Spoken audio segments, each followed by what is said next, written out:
Welcome to another edition of the TheFitProfessional1 Podcast. As always, I'm grateful you've joined us today. We're going to talk about accountability with Coach Randy Blaisdell. He's assistant coach in Verona and also an entrepreneur. I'm just happy to have him with us today. Hey, Randy, with that, why don't you give us your background, tell us your story, and thanks for being here. Absolutely. Well, thanks for having me. It's definitely a subject I enjoy. Accountability kind of kept me on the straight and narrow. So that was an important thing. It kind of instilled in me early in life. I'm born and raised up in Eau Claire, Wisconsin. I was always kind of a hyper kid as a little guy. So sports really took off with me right away. My parents encouraged it.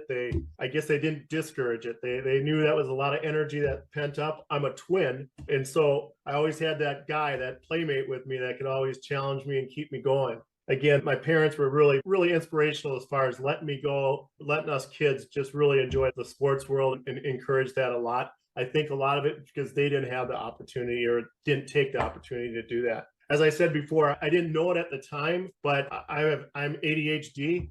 I didn't know that until I became 48 years old when I first got diagnosed, just because my kids were going through some things. And as I was going through their diagnosis, I realized I think that's me. And so then I actually went through our neurologist and found out I was too. So kind of explained a lot in my world. So that was kind of interesting. But as I grew up, again, we did a lot of sports. I really got involved in the Y early in my life, like third or fourth grade. The Y really was probably one of my most inspirational. I mean, would they have more?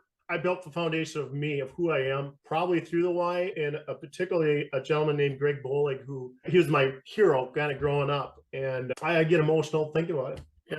Yeah, Greg, for those of you that don't know, also played quarterback for the Wisconsin Badgers and was a huge part of the YMCA. The YMCA in Eau Claire, Wisconsin in 50s, 60s, 70s, 80s, and I think still today was an absolute oasis for young people. And most of us that grew up in the Eau Claire area spent a significant amount of time in and around the Y, especially if we're involved in sports. Yeah. So it was, and it just took me and molded me. It taught me everything about hard work, charity, service above self, the whole Rotary experience, the idea that, service, how crucial it is, so service above everything. And that's kind of where I got it in there. It taught me a lot about discipline. I growing up through that, the sports thing. I was a little guy. I mean, even in the beginning of high school, I was only 5'4". And I'm not sure I weighed 100, but I just kept going at it. And I was athletic. I'm athletically inclined, by no means a far stretch from being outstanding of any of that, but I was very athletic. And I think my enthusiasm and my, toughness, I wasn't afraid to get hurt. I don't know where that came from. It was just one of those things where, you just flew around your body. And I think it's just a mentality that you're kind of wired with. And my son was the same way. And my daughter, they're just both that way. They just kind of grew up that.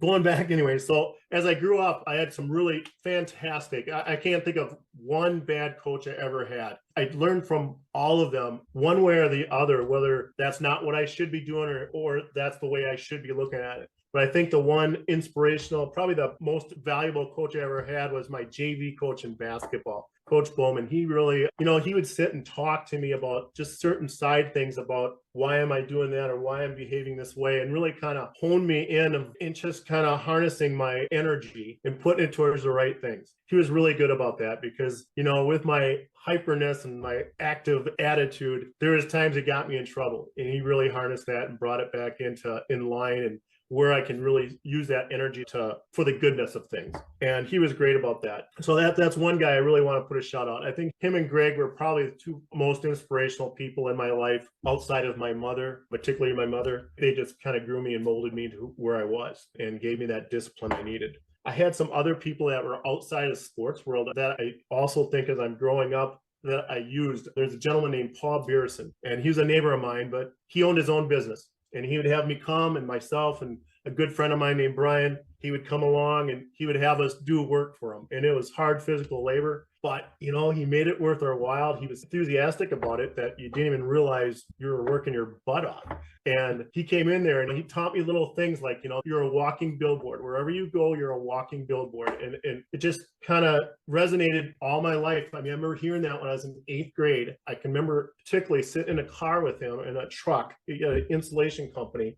We're driving down the road and he said, I always keep my trucks clean because it's a moving billboard. And he goes, it's just like me. I always try to keep straight and cleaned up and hair combed and everything else because you're a walking billboard. And I always use that. I always think about those little things, that little lessons like that might not, doesn't necessarily get you to the top, but it's collectively, those little lessons are exactly what's going on. So as I grew up, again, I went through high school. I was fortunate, even though I was small. Again, I graduated high school at 5'6", 136 pounds. So I ended up I played football, basketball, baseball, all the way up until high school. And then I just stuck with basketball. And I was fortunate to make the varsity team. Didn't play a lot, but I knew my role. And my role was being that pesky little guy that really challenged, all the guards and everyone else. So that I was fortunate there. Afterwards, I went to college down in George Williams College, it was called, and it's a YMCA kind. George Williams is the founder of the YMCA. And so I got a scholarship to go down there, and I decided to join the volleyball team. I was doing the volleyball team. So as a little guy that now I grew up to be a big 5'10" guy, but never playing really volleyball for the most part, other than on the beach, maybe in some gym classes. But I learned that game a little bit, did that for a year before the school actually closed down, but loved it. It really taught me a ton because we went through so many things. Like, we didn't have the money that perhaps a Division I team would have. So we were in vans and we stuffed ourselves all into these vans and drove around the country playing different games. And it was just exciting. It was really fun. And you learned about each other and how to get along. It's kind of that scenario where hopefully everyone's lived in a dorm room once with a roommate that you just have to figure out how to make things work. And I know I'm kind of taking away from the sports side, but I think all of those kind of all those little skill sets added into my athletic coaching, what I use today, as far as philosophy, and then vice versa. So they kind of go back and forth. And that's kind of what this whole podcast will be about, I assume, is, how do they interact with each other and why is one important to the next? Then I went from there. After I left school there, I didn't graduate yet because the school clowned, but I was really frustrated because my parents, there was another school that I wanted to go to out in Springfield, Massachusetts. My parents couldn't afford it. And I was pretty upset about that because I shouldn't have been, but I was. So anyways, I decided, I'm going to join the Air Force. So I joined the Air Force and I went in there. I was a security specialist. So I was responsible for the last line of defense. And so, there's always a joke about the Air Force being the chair force because a lot of it's sitting around, we got to do the planes and got to do this. Well, I was the grunt. So I was the guy that actually did. I had the boots on the ground and we did the air-based ground defense and we were the last one. So I was responsible for the weapons, the weapons, nuclear type weapons that I was responsible for, in my case, planes. So I had B-52s and B-1s that I would go wherever they went. So if they had, I was stationed in Guam, and if they had to go, a hurricane was coming, we had to take them get them over to Kunsan, which is down in Korea. So I'd follow that down there. So you followed your weapons wherever you went, you stuck with them, you stayed with them. Then there's other opportunities where you did exercises down the Philippines. And that's kind of where I learned a lot of my discipline and a lot of, can't imagine what you do until you do it. And, I think a lot of people outthink themselves and kind of talk themselves out of it versus talk themselves into it. And in the military, you really taught yourself how to talk yourself into something versus out of it. And unfortunately, I think society's going the other way. It's just easy to talk yourself out of it because there's so many different opportunities. But that's another story, another podcast, right? But yeah, and then I came about, and afterwards, I actually came over out of the military, and Greg Bolig, who was the youth director at the Y, left, and I was asked to kind of fill in some of those roles. And that kind of got me into coaching again. Going way back, I started coaching when I was 16 years old for the JV coach. Coach Bowman actually wanted me to coach his kids when they were in 4th grade. So I started coaching all the way through that, left. And then when I came back after the military, the AAU program, there's one AAU program in the whole state at the time. And it's a small world this way because the person I was coaching at the time is now my head coach. That I'm an assistant coach for her. And, so you're talking 1990. And she was just, I think, a 9th grader at the time. And so I was coaching her at the time. And as we met years later, she hired me as her coach. So it's a small world. I went in there. So I've coached that whole time. I've done everything in sports from being an official WIA official, basketball official, into getting into the coaching. That was about 13 years ago. I got into the high school, the varsity side. And ever since then, it's my last year. This year will be my last year. And I think I have about 225 wins. And I'm hoping to get 250 by the end of the year, and we should be there. So congratulations. And a couple of things. Number one, thanks for your service. Yes. I really, really appreciate that. And as I've said multiple times in the media that I use for the Fit Professional One is I absolutely have a special place in my heart for vets. So thank you. That's my honor. It was my honor. It truly was. I really appreciate that. And also tell us a little bit about your Verona basketball team success. I mean, you guys, not too long ago, you won the state tournament. Yeah, so we've been lucky. Tell us how you guys been doing. Yeah, we've been good. So yeah, 2016, I think I started in 2011, but in 2016 we went and won the state tournament. It was crazy year. And, you know, you always, as a coach, you know, it's kind of what's out there. That's what you chase and that's what you want. And until you get there, it's really hard to believe what a good feeling it is, because it's just a little side story that's a little humorous side story. So my mom doesn't really understand the whole basketball world. So she, as far as I knew, when I was not showing up for Christmas at times, it was because I was reffing. So my sister is saying, hey, yeah, did you see Randy? They were at the state tournament. So she's watching the game thinking I'm a ref. And so I call her the next morning. I'm all excited. Mom, did you see? She goes, yeah, I couldn't see you. So one was a female and one was a guy. And I was like, what are you talking about? Well, she didn't understand. I've been coaching for 12 years. So anyway, she kept me humble, that's for sure. So yeah, we won that state tournament. It was a great team, a great bunch of girls that have gone on to be, it's credible. You know, that's 18 weeks you're with them, not counting some of the summer sessions, not counting the years before. And now, you know, every Christmas, there's probably 4 or 5 of those girls. They'll call me up and we'll go down and have a beer together and just talk. And it's probably the highlight of my whole Christmas. You know, I mean, family, that's great. Their family as well. So just for the fact that they still want to keep us in touch and stay in touch with myself and Coach Murphy and Coach Clark, it's wonderful. It's awesome. And then a couple years later, being 2020, we brought 4 freshmen, 3 sophomores, a junior, and 1 senior. And we went to the state tournament with that young team. We got our butt kicked that first game by KK and company out of Germantown, who she's now in UConn. So she's a UConn player, but they deserved to win. They kicked our butt, but what a great experience. I mean, just for these young kids to get the taste of it. And well, we learned a ton too as coaches, just how to coach different mentalities, you know, being all young, where we won it in 16 with a very senior laden team. This was all fresh faces and they didn't know what they expect. And we kind of expected them to know it. And we learned a lot as coaches too. So we've had a lot of success last year. I'm sorry, what's that? I was going to add that the listeners might not know in the state of Wisconsin, you're essentially a champion to get to the state tournament, right? Don't you have to win sectionals? So yeah, I got to win regionals, sectional. So 6 games get you all the way to the end. So that's kind of a big deal. So it truly is a kind of the tournament of champions, and it's a long playoff. Yeah, it is. It's 18 weeks. Of all the sports in high school, basketball is the longest season. So it's 18 weeks long. And yeah, just to get there, it's pretty tough. You know, it's just like the NCAA tournament. You have 64 teams. You got to go all the way through it. And you don't have time to have a bad game, you know. So it's one and done. And it's an unbelievable feeling. And every year, you know, it just gets you going. You kind of have that grind through that December, January, but then February comes and knowing that playoffs right around the corner, it brings you close.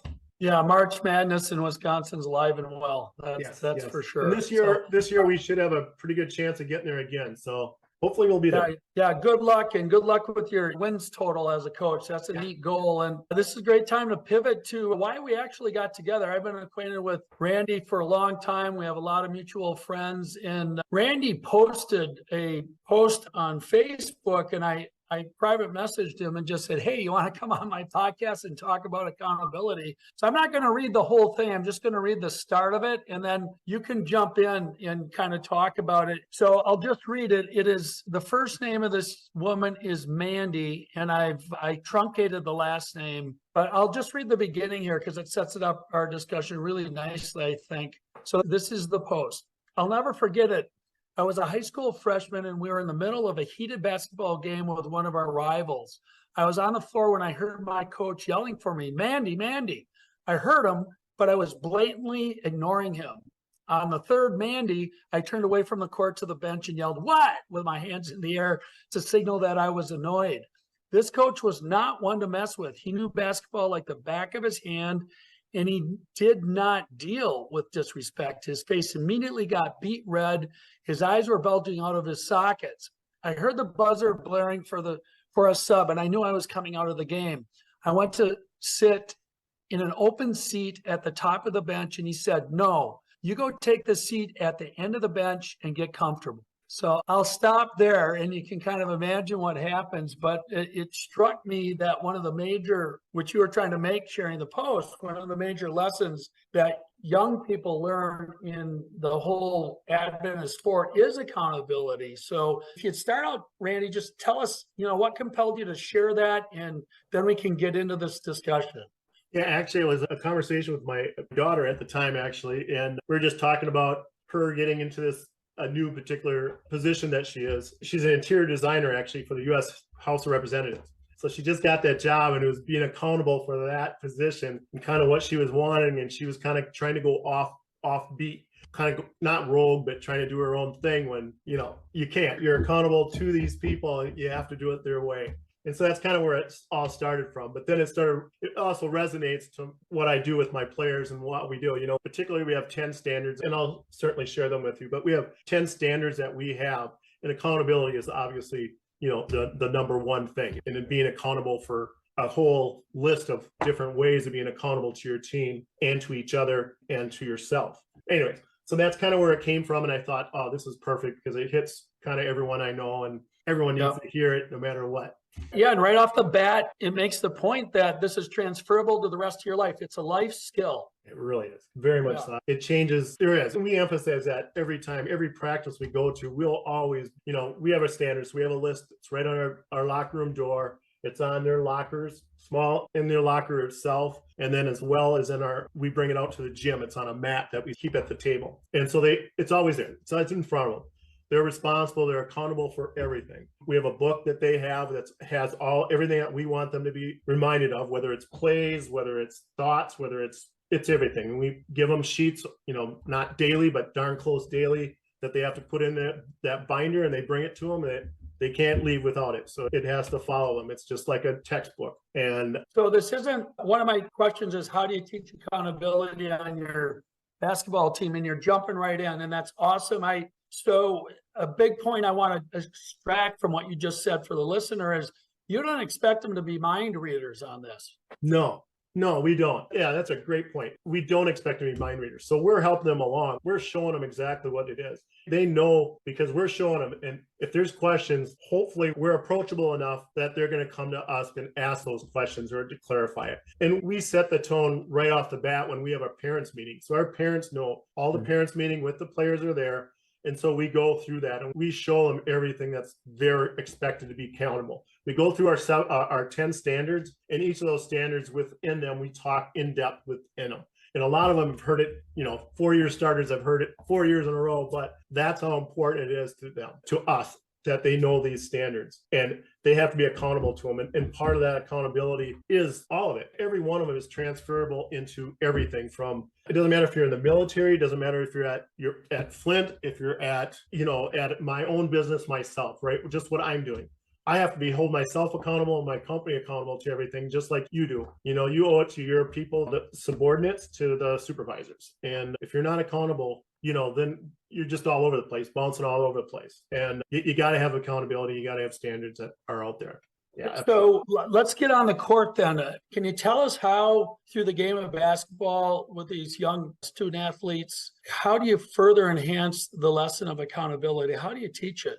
Yeah. So, we start with the off season. What they have to do. So at the end of the year prior, we tell them, hey, these are where we see our weaknesses. We need you to come back stronger, whether it's ball handling, whether it's shooting, whether it's just leadership, wherever our expectations are of them. And then probably number one of all of those is stay in shape, get in shape. Don't let yourself go to, a lot of them play multiple sports, which we encourage, but there's also different. So a volleyball conditioning is not the same as basketball conditioning. It's two different things, and they have to understand that.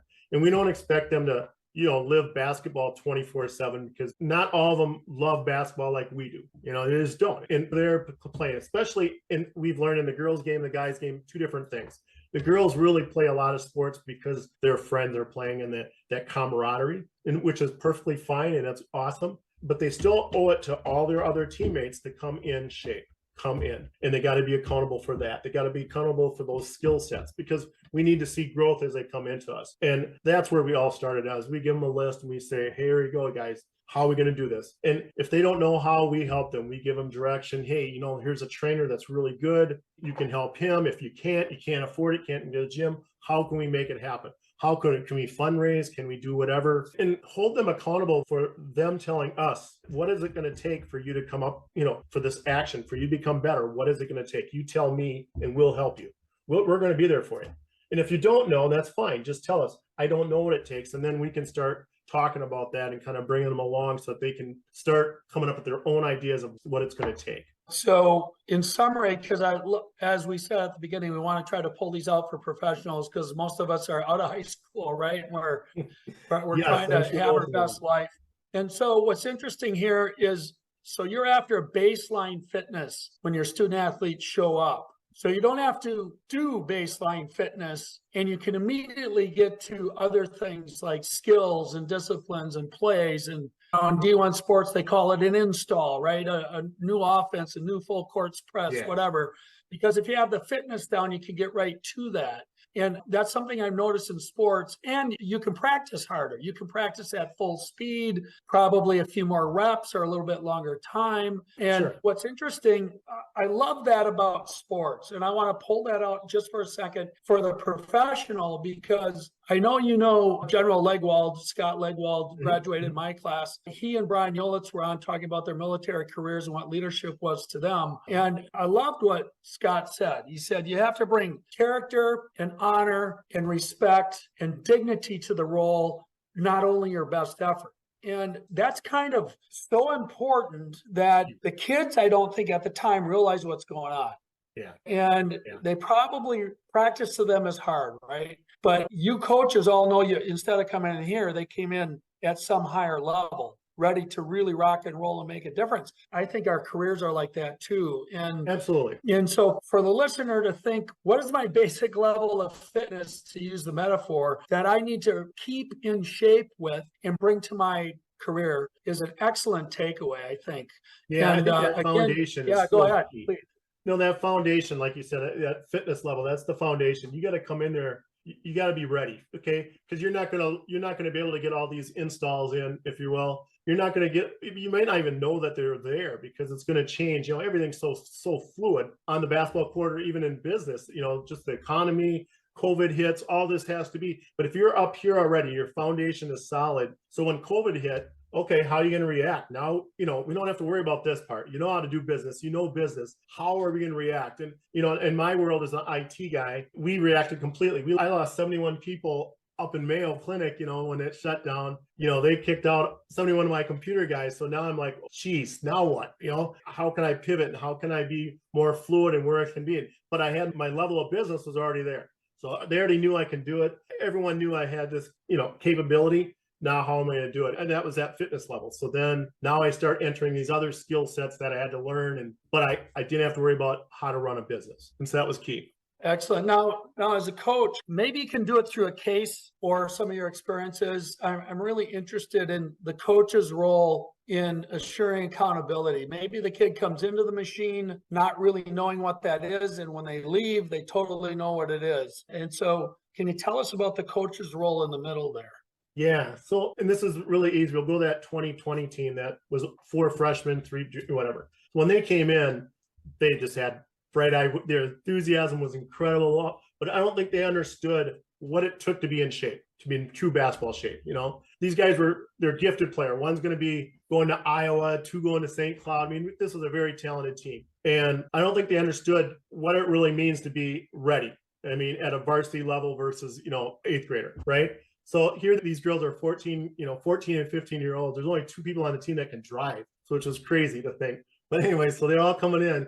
We brought them in, letting them know, no, look, if you want to compete with these girls, these other veteran teams that aren't young like you got to come in here. So we got them in right away, and we showed them, look, you're going to be exhausted by the time. You're going to be sore. You're going to be ready to quit. But we got them that level. And it was a little different then because it was 2020. We had to wear masks and 6 feet apart, blah, blah, blah. But we showed them by doing that, you know what? here we are. We have our foundation set. We know how to coach. Now, life gave us a couple curves there. How are we going to do it? So we did it the best we could. We sat and showed them, look, we got to be disciplined enough to say, okay, this is what we have to do. Discipline was everything. We have to do it this way. We know this works. How can we do it? Practicing 6 feet away from each other versus that's not how the game's played. So we couldn't practice next to each other. We had to be 6 feet away, but then we had to play our games outside of Dane County, where then it's a different field than practice is. But we had to just teach them, this is, your mental clarity, your understanding of what's going on. Watch a lot, all the film, exactly what we're trying to do. So they really had to learn a little different than everyone else, but they had to be a little more disciplined because we had to show them so much film that this is how it's played, see how tough it is. And luckily we had that film prior to it. But that's where the coaches come in. We come in and we have to show them exactly step by step all those standards, why each of one of those are so important to get to the next level. And without of those, just if you miss one of them, it doesn't get you there. You can't be the best. And we can go to different teams that we've had where, they didn't all buy into everything. And that's our job, is to sell that how and why every one of these standards are important. Everyone, you have to be accountable to each one of those. Otherwise, you're not going to be the success. You're not going to be the state champions that we were in 16, and we learned that. And that 2020 team certainly did learn that. So, Randy, even with all the games that basketball plays, what would you say roughly, I guess we could figure it out, but roughly what the ratio is from games to practices? So isn't it average about 1 game, maybe 2 a week, and then you're at least 5 practices? Yeah. Or so, I would say 5. Work? It's probably closer to 4 to, sometimes 3 to 2. In the beginning, it's obvious every day. 4. It's 4 to 5 there. But then during the season, it's usually 3 practices to 2 games. Only because you can't do Sundays. So that's out. Well, and the kids need to recover too. Yeah. That's a huge part of the program. But what I'm getting at is, when we get out in the real world, it's like every day is game day.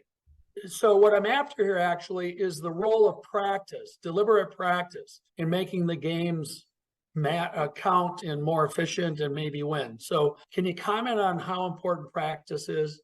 Yeah, so we sit down there, and the way we do practices is we really have a clock, and we have a clock there every time, and we go through, anywhere from a 4 to 8 minute segments of a station that we're trying to prep for. In the beginning, the first couple of weeks, it's really kind of getting the foundations of what we're going to do, and this is who we are, and find our personality.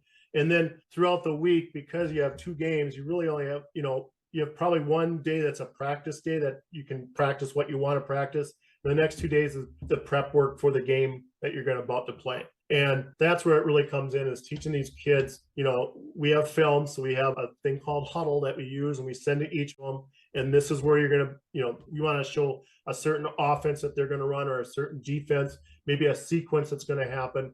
And so we have to break it down. That's how this is what we're going to use against them, and show them that. But we also have to show them that we like to wag the tail as opposed to tail wag us. And that's kind of our mentality, is so we're the dog, and we're going to make them have to chase us. And so we focus on that. And that's how we want them to think about it. It's like, no, this is our game, and they're going to be chasing us. And that's our mentality all the way in there. But that's where I think the coaching comes in, is each practice, we set the tone. We set the tone of the energy that comes in there. We set the tone of the discipline, the accountability for each of those people. Each of those guys have a role, and some are shooters. We believe in treating everyone fairly, but not equally, because equally means just because Taylor can shoot 5 threes in a game doesn't mean you get the license because you suck at it. So why would we going to let you shoot 5 threes, right?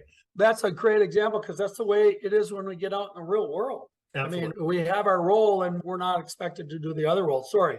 No, that's exactly right. Yep.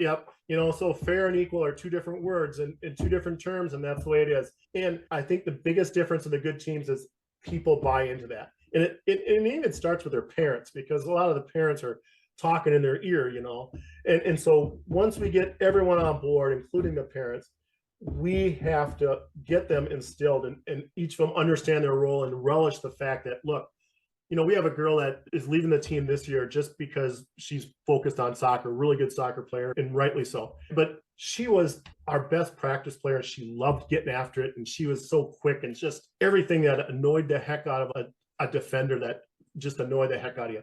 She made us so much better. She had no offensive talent at all, but her quickness and defense just really just chastised and just really got after him and made us so much better. She knew that role and she loved it. So she just went after that with enthusiasm, man. Yeah, that's a great pivot to bring in. I love to call it the depth chart player. The player that deep on the depth chart, you don't get any playing time, right? And then there's a segment that gets some playing time, and then you have the starting players. And so a depth chart player, you just gave an excellent example of how they make the team better. What do you do to make sure the depth chart player kid is okay with that? If they're getting pressure from their parents or peers, but you're not out there nailing threes. How do you help them through that part of it? We really share the joy of what they're good at. So we go in there and we just share the joy and just tell them, gosh, you're so good at this. We need him. We need you over here, and make it just as vital. And you just make it just as important as that person that's shooting threes.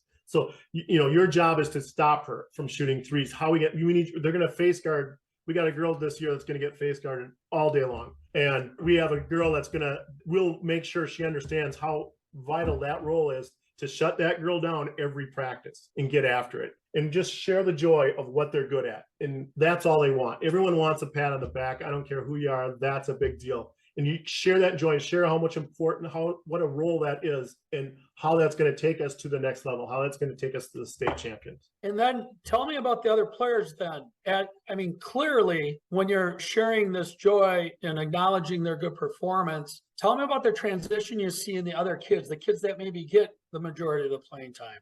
Well, it takes them for leadership. So the cream always rises to the top. It just does. And so you always have those girls that are just naturally, or players, I should say, just naturally rise to the top with leadership and uberance. And they're the ones that, I always take them out we know who our captains are. We know kind of who that personality is, keeping in mind that, I've known these girls from 4th grade. I run the youth basketball program. So we know all of them coming through. So we know who's the natural leaders and all. I do. My other coaches don't, but that's kind of my role. Is I'll take them out. We go to lunch, we sit down, and we talk about leadership and what we expect from them, and where this is. And so we literally talk about how important it is to make sure it's all inclusive, that this is a team, and not just because Taylor's going to be a point guard following Caitlin over at Iowa, and she's like the perfect example. So she hurt herself her sophomore year, which was really a bummer, but there was not a bigger fan on the bench cheering someone. So she led by example. There's a video that we hit this last second shot on, and she has a cast on her. She was out on the floor congratulating this girl before anyone else. It was just awesome. Tell me more. I have a feeling there's a lot more on coaching your captains. Tell me more about. Yeah. You coach the captains and you really talk to them, certainly not as an equal, but sort of as an equal. You talk to them as just, this is real, man. You guys are almost like the adults of the team, and give them kind of that role and let them embrace the role. Look, here's what I need out of you, and show them, here's the girls that one might, and you don't necessarily have to say who they are, but just the personality types, and kind of show them different personality types that get a little angry, keeping in mind that this particular girl, when she was in 8th grade, she was the stud. She was the go-to girl. Well, now she's going to take a backseat role. But helping those leaders, those captains, kind of understand how frustrating that would be to be the stud, and now you're taking a backseat. You're 9th on the depth chart or 10th on the depth chart. How can we help them bring those girls along too? Because they're the inside champions. They're probably going to listen to their captains more than they're going to listen to us. It's just the way it is. And which is good. And that's what we want them to, because they bring on a role. And so we really make sure that we bring them along. We give them the tools and the foundation, the understanding of what it takes to bring those girls in as part of the team. Nice. And so how does your captains contribute, or even every player contribute to holding team or creating team accountability? How is the player interaction? We have a rule that if you don't think part of our standards is you're able to call anyone out. We're not telling you to tell them they're stupid, but if it's a hustle, if it's an attitude thing, your job is to call someone out. I don't care if you're the 10th girl calling the captain out, you call them out. It shouldn't be us, because you're going to see it. You're in the drills. You're doing this. You should be able to notice it quicker than I am. And so that's our number one rule, is don't be afraid to call someone out. Can you give us an example of when that happened and that really worked well? It worked really well because what will happen is someone calls them out where they just have that discussion, and they'll go over to the corner and they'll be bitching to each other. They'll be on each other's ass. But I tell you what, they get it. They get it. And you know what? It never happens again. It just doesn't happen because they know they're going to get called out.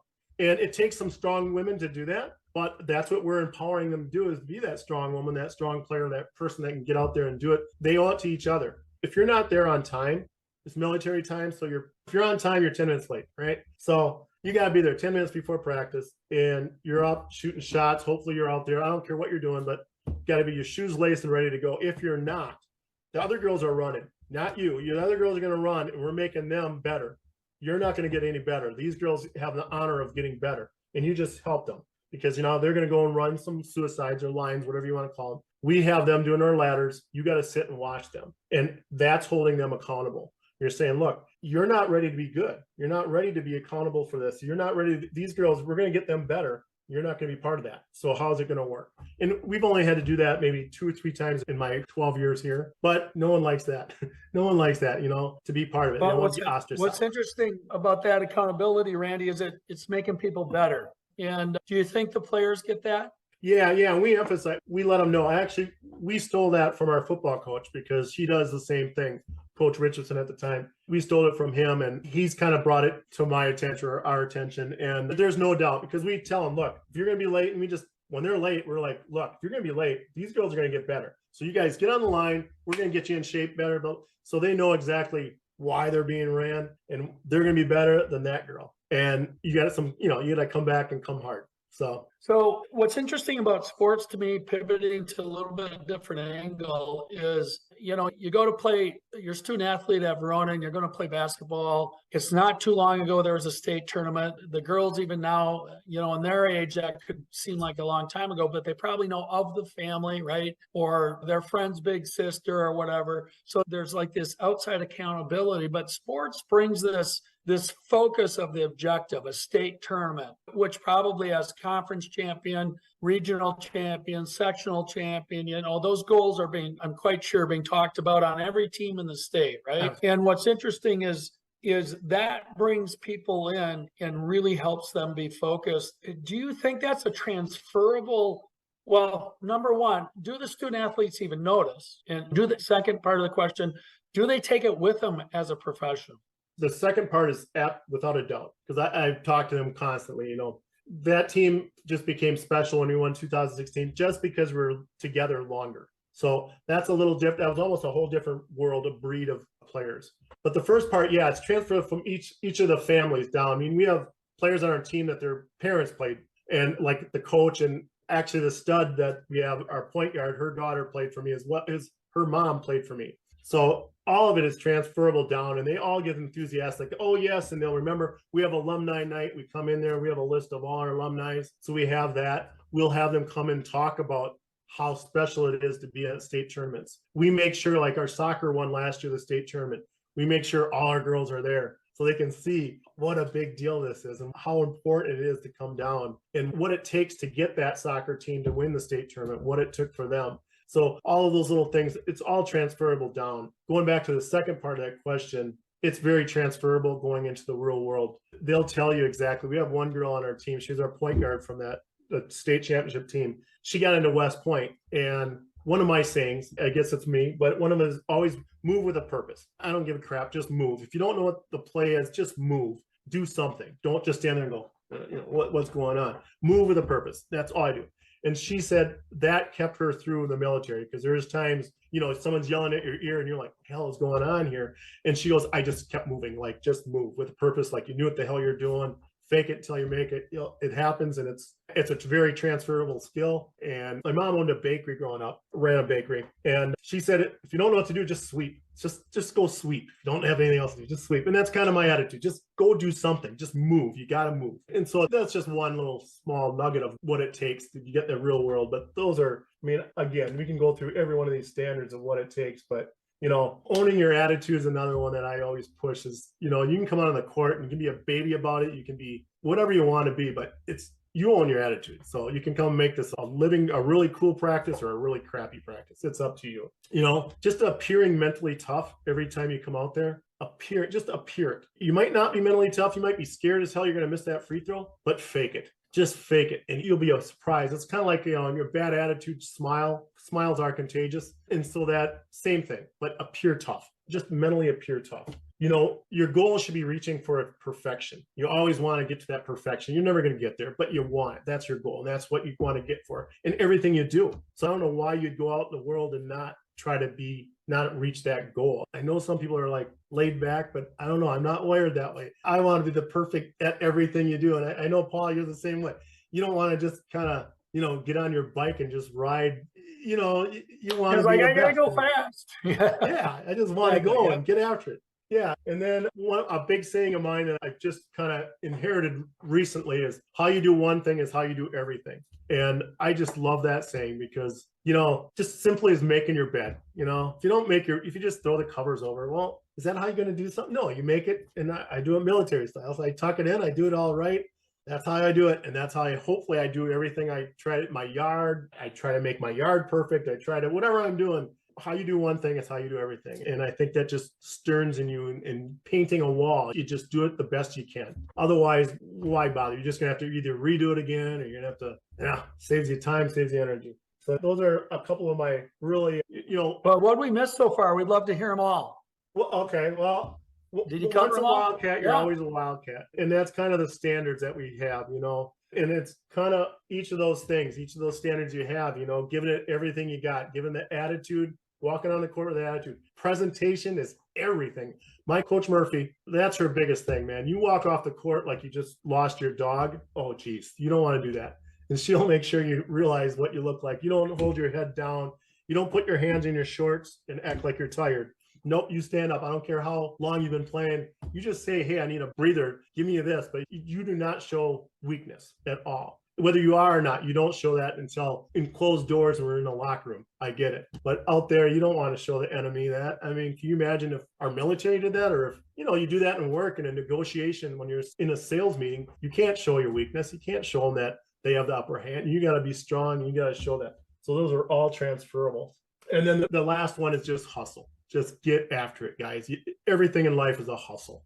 I mean, there's times where you got to relax, and I'm going on a little vacation here on Thursday, but that's a little different. I'll relax, and that's the time to do it. But otherwise, in a work day, you got to hustle. You got to get after it, and the grind is there. But that's what gets me energized and fired up. And as you can tell, I'm a pretty energetic guy. So no, that's awesome. I really appreciate you sharing those, because that stuff I think is motivating for people. It's always interesting to hear what works for teams. A couple of questions as you're talking that came to mind. One is kind of back a bit in our discussion. Why do athletic teams, especially student athletes in high school, why are they so good at creating fellowship that is enduring? Well, because they put in the work. It's easy to just take your dog for a walk. It's easy, right? But to get up at 6 a.m, to go through the grind, it's a grind, and to get up in the morning and go do that, to put yourself through everything, you kind of understand what the guy's gone through. It's like you and your bikes, you know what the other guy's gone through. So you have more empathy, more everything. You're like, damn, you understand what it takes. And especially when they go by you really fast. Yeah. I ran a marathon once, and a guy was in combat boots, and he had a physical limitation, but I'm running and he's passing me. I'm like, yeah. But I knew exactly, man, he put in the work and he earned that. But I was happy for him, but I was a little disappointed myself, thinking, oh, I got to work harder next time. So we got to do that. But, anyway, so yeah. I just think the fellowship is there because you've gone through it all together. You really did the blood, sweat, and tears, understand really what it takes versus it. It's crazy to think that, but it's in the military the same way. I was on part of this air base ground defense, and we were in the Philippines, and it was 10 days of just getting after it. And you went through stuff that you can't really explain to anyone else unless they've been there, And so you have a bond and a fellowship there that, is today. I reach out to those guys on Facebook today, just they don't get it. Yeah, so shared experience doing something hard is part of it. And it's a big deal, which is a good pivot into this next question. Really early on in this podcast, you talked about learning toughness. You said because of your size, I want to cover the small depth chart player too before we go, because I really want the parents out there, if their son or daughter is, they're too small for blah, blah, blah, fill in the blank. No, never too small. But one thing you talked about is toughness. Yes. And a former guest I had on said, you have to be tough before you're good.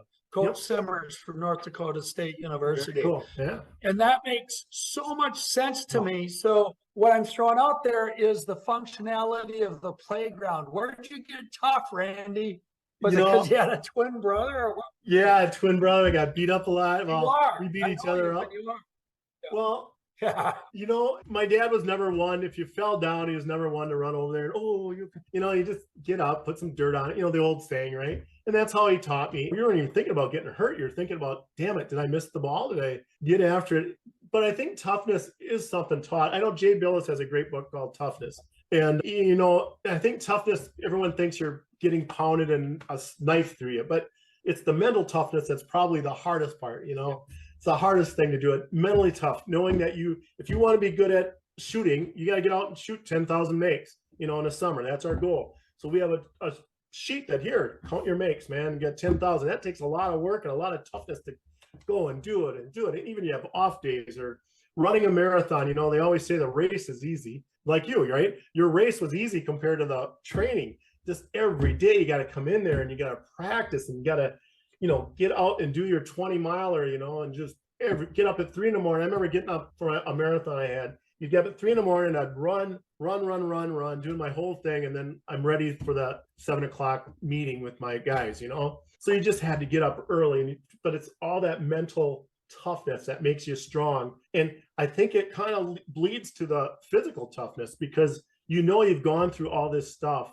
So you're not even the physical awareness, the physical part that you just worn down, beaten down, in the last 8 years, physically, I just let myself go. And then this year, I'm 61, I turned 61 this month. And that was the beginning of this year. I said, I kind of get back to my playing weight. And so that's what I've been doing. I've been doing this fasting, intermittent fasting. Brian Yulitz actually talked about this, gave me this 𝑷𝒂𝒖𝒍 guy you've read his book, I'm sure. But anyways, he does this fasting and he does some of this other stuff that we got into. And that's really what I got myself into. So now I'm 15 pounds. I lost 46. I need about 15 more to get down to fighting weight. And, but that's toughness. It's mental toughness to get there. And I know I have to be tough to get it there. And so it's always carrying with me, if I want to be better at something, I got to be tough and discipline myself to do it.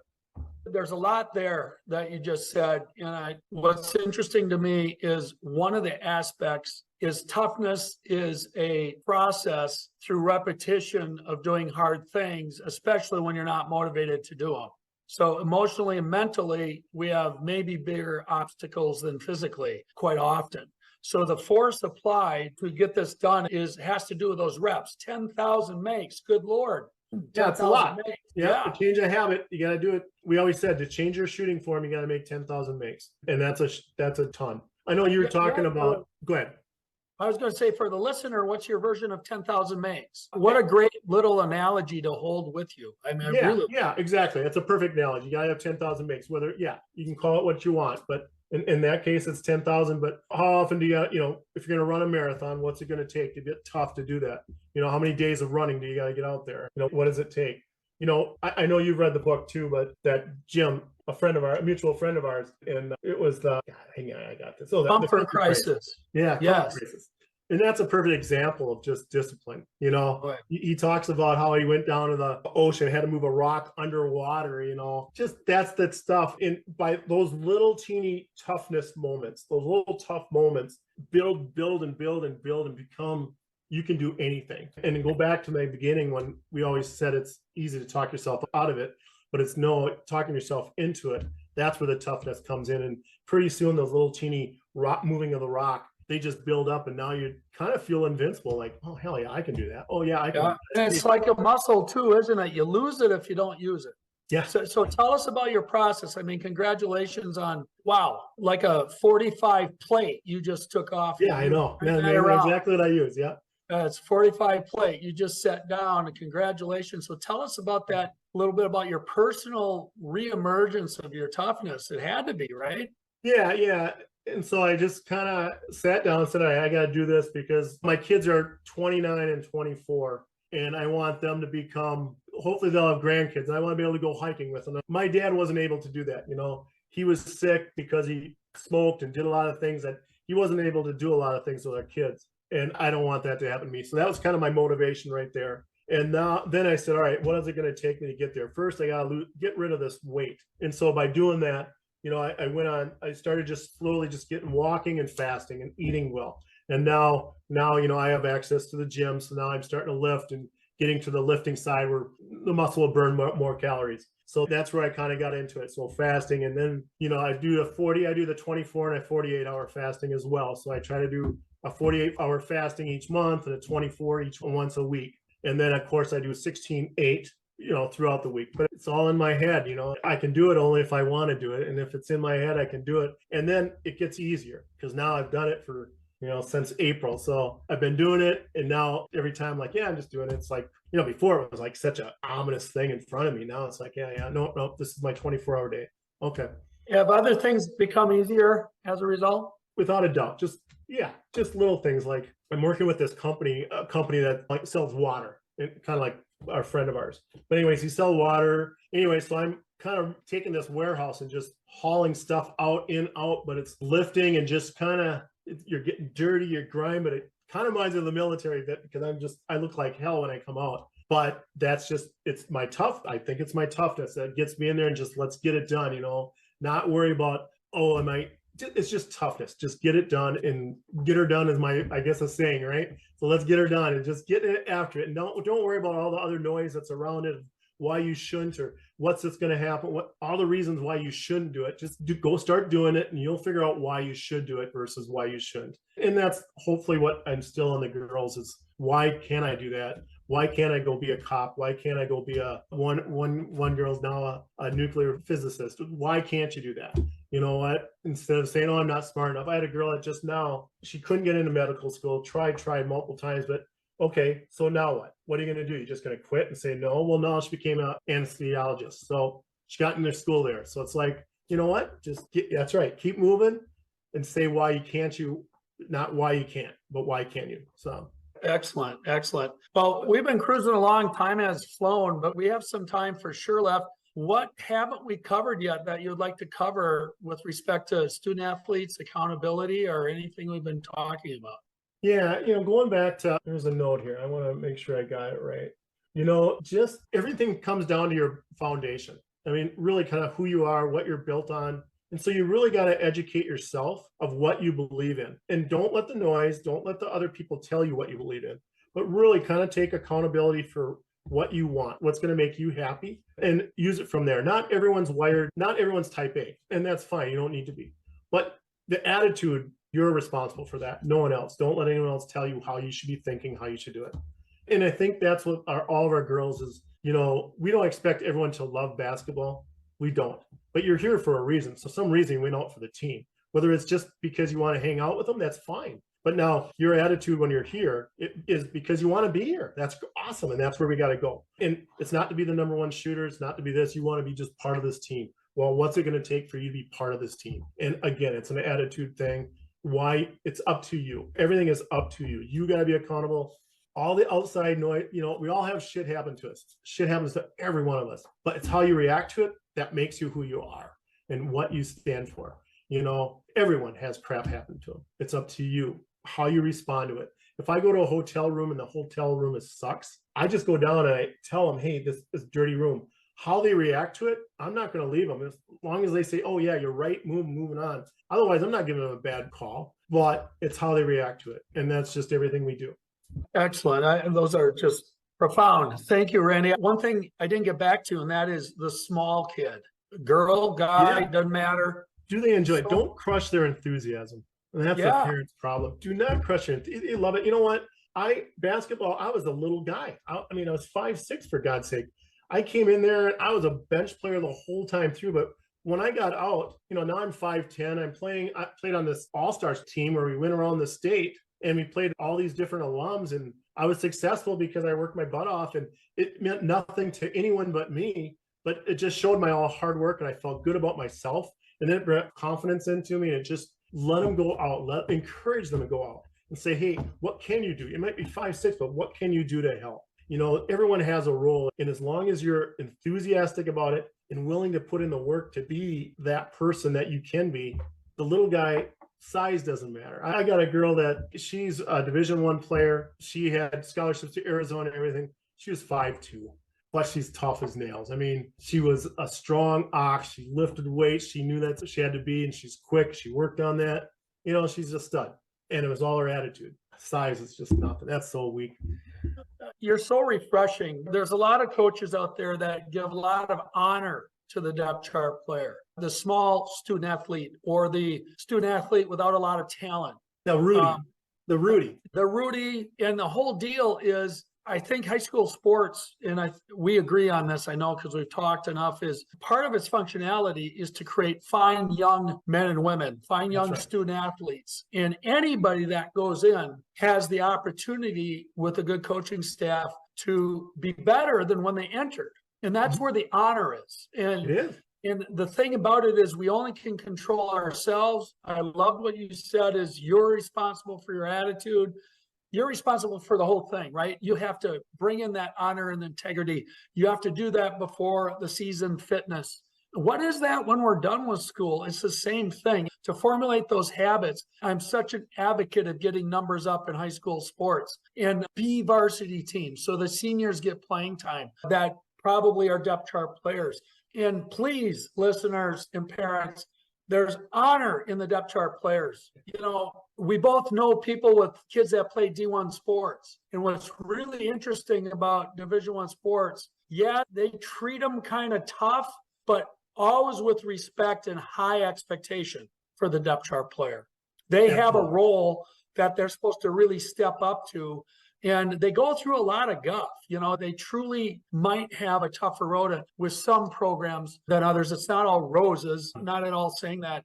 But we can't all be, 98.6 of us hang up our cleats or our hockey stick or our racket when we're done with our senior year in high school. That is the population that's going to be out there in the real world. And it was so fun to hear you speak today, Randy, because you're such an advocate of bringing everybody up on the team. And that's really something. I know when we get together, it's never, you know, when I say Christmas, we get together, it's not just the starters that get together. It's everyone that was on that team because they all went through the same road. You know, they all went down that same road and they all beat each other up and they all lived it.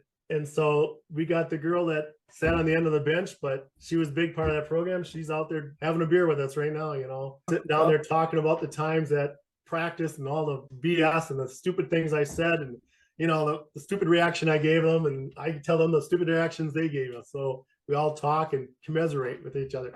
Yeah, you know, my experience through observation, I didn't experience something like this in the sports I was fortunate enough to play in, but since observing teams in various sports, you know, I've seen pretty talented players withhold the ball or the puck from the kid that comes off the bench, and more than one sport. And to me, the depth chart player, you know, now it's been a while. It's been a decade or two since my kids have been involved in high school sports or any sport for that matter. And what's interesting is quite often the depth chart players are kicking butt. Not that I think all athletes have an advantage, but relatively it's like there's a bigger magnitude. They went through more stuff. That's right. No, that's exactly right. Without a doubt, you had to work harder because you felt like you had to work harder. Not saying they did, but you felt like you did. And now it's just in them. It's in their soul. It's a multiplying effect, kind of an upward spiral. Absolutely. Absolutely. You know, yeah. Your skill versus knowledge, you know. Yeah. That part of it. And there's another one, the mindset versus the grit, you know. Oh, yeah. There we go. Yeah. That's another one. It's just, you know, it's getting after it. The resilience. Those are all just the thing. The resilience is a perfect example of that. You know, you just, you don't know any better. That's what you do. Yeah. You persevere all that stuff. So, all right, think about your takeaways. I'm going to give mine first, so you have a chance to kind of gather your thoughts for the listener, either advice or just things you'd like them to remember. And for me, I usually state what I learned or neat stuff that, sticks in my brain better. The first one I want to take away for me, which I love just the metaphor for other aspects of your life, is when you're talking about your 10,000 makes. I'm going to think about what that is. And for me, I think I'm going to think about it in my career, with my family, and with what I can do for my community and or friends. What are those version of those 10,000 makes? Because what I like is the enduring nature of it and the faith we have to have in the result at the end when we're done with that hard work. The odds are quite high that whatever my shooting percentage is in my world is going to be a little bit better, and a little bit is worth it. So I really, really like that one. Also, you used the word, I can't remember what you said, but use vital when you were describing everybody on the team. And you're talking about young student athlete that was tenacious on defense and what that did. And I think when I'm speaking to people in my world, I want to use that word. I think it's very important for your depth chart players to understand that their role is indeed vital. And it sounds like your program does, this is another takeaway for me, a really good job communicating constantly and frequently of why that's vital, what their role is. I mean, you talked about your role in addition to the coaches having even ramping up the communication a little bit more with your players and what that makes. I mean, all those things are so unbelievably important in terms of making a difference on our organizations. And the last one, another Randyism I really like, or your coach, whoever said it, was the walking billboard. And the walking billboard is not, I look cool, and correct me if I'm wrong, I mean business, I have confidence, I'm ready, I'm coming out. Exactly right. Yep. No, that was Paul Beerson. Yep. Yeah. So those are, I really appreciate that. And I hope the listener enjoyed that as well. So Randy, can you tell us what your takeaways or advice for the listeners as we close up here today? Yeah. So each player, we never know what they've gone through. I mean, some of them pretty well, but you don't know really what goes on behind the closed doors. Tough parents, whatever the reason is, but you just never know what garbage they're bringing in. You don't. And that's why you got to treat each person fairly, not equally, fairly, but you have to understand them and try to understand and really get to know, what's motivating them and why would that motivate them? Why are they so down on themselves? Why do they get crushed all the time? Or when you're talking to someone and you're kind of getting on them about making this mistake over and over again, why are they taking it either so hard or taking it different than the next guy next to them? And understanding each person, and you don't need to know the details, but understand that they're not going through the same thing as you or the next girl. Each of them have a different way of looking at things, of feeling things, of getting motivated. And you got to really understand, you got to do your homework on each person. And that's by just having conversations with them, whether it's a side talk or just getting to know who they are and what they are, so that you can take them to the next level and help them. And that's my coach's thought. Otherwise, out in the real world, I think you can take that out in the real world. Get to know your employees, get to know them, because what's going to motivate me isn't necessarily going to motivate my wife. My wife and I have two different ways of getting motivated, and neither one's bad or good. It's just two different ways. And you got to understand that to get them to the next level and what it takes, and just get them to be enthusiastic about whatever they're doing. You got to come with enthusiasm, and how can you get them motivated with them wanting the enthusiasm? I can't make you do something you're really not enthusiastic about, but how can I get that message? And that's their role. Why is it? I want to fire them up to understand that their defense is vital to making this team better, and what that's going to take to motivate them. That's where I'm at. Outstanding. I want to thank you for your service. So appreciate that. Also, essentially your community service. You're an entrepreneur and you're putting a lot into a basketball team, helping develop student athletes for way over a decade. And I want to thank you for that too, making a positive difference in these young athletes that go forward into the world. Thank you, Randy. That's outstanding. And again, thanks for being here. I really appreciate it. I can't figure out what my 10,000, I'm going to think about what my 10,000 makes are right now. We'll talk about that. I want to find it out. And it's time to get to work. Thanks for joining us at the Fit Professional 1 Podcast. I really appreciate you being here. It's time to get to work.